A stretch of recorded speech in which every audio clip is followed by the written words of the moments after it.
একটা দল গতকাল বছর লাইসেন্স ছাড়া চাঁদাবাজি করেছে। এই লাইসেন্সকে বৈধ করার জন্যই তারা তাদেরকে নির্বাচনে বিজয়ের আশায় তারা বসে আছে।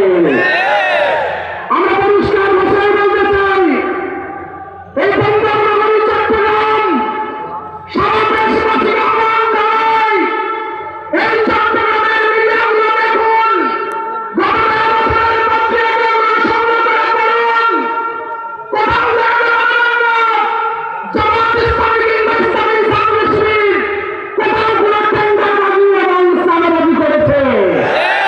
কারণ এই বন্দরের সমাবেশের পরে মিডিয়ার ঘরে যদি বন্দরে যান, সেখানে দেখবেন হাজার হাজার কোটি টাকা লুটপাট করেছে এই ছাত্রদল এবং বিএনপি নামক দলটি। আজকে নির্বাচনের সময় সবচেয়ে প্রশ্ন